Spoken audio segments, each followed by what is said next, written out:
রাজধানী ঢাকাসহ দেশের বিভিন্ন এলাকায় সকাল থেকেই শুরু হয়েছে মুষলধারে বৃষ্টি।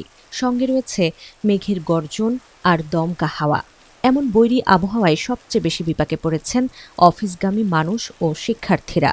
রাজধানীর বেশ কিছু স্থানে এরই মধ্যে পানি জমে যাওয়ায় ভোগান্তি আরও চরমে পৌঁছেছে। সবার মনে এখন একটাই প্রশ্ন, কখন থামবে এই বৃষ্টি?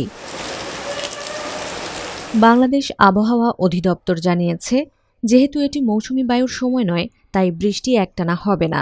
আজ বুধবার দুপুর ১২টার দিকে বৃষ্টি সাময়িকভাবে কমে আসতে পারে, তবে দিনভর আকাশ মেঘলা থাকার সম্ভাবনা রয়েছে এবং বিকাল বা সন্ধ্যার দিকে পুনরায় বৃষ্টি শুরু হতে পারে। বেলা ১১টার পর বৃষ্টির তীব্রতা কিছুটা কমতে পারে, তবে তা খুব দীর্ঘস্থায়ী হওয়ার সম্ভাবনা কম।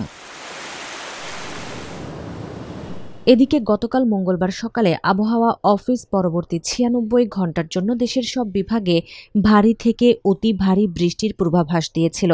সাধারণত ৪৪ মিলিমিটারের বেশি বৃষ্টি হলে তাকে ভারী বৃষ্টি বলা হয়। গতকাল সারা দেশের মধ্যে সর্বোচ্চ ১৫২ মিলিলিটার বৃষ্টি রেকর্ড করা হয়েছে ভোলায় এবং দ্বিতীয় সর্বোচ্চ ৯২ মিলিমিটার বৃষ্টি হয়েছে সিলেটে।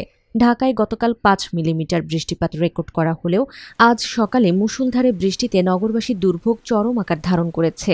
ভারী বৃষ্টির কারণে দেশের কোথাও কোথাও অস্থায়ী জলাবদ্ধতা এবং চট্টগ্রাম বিভাগের পাহাড়ি এলাকায় ভূমিধসের আশঙ্কাও রয়েছে।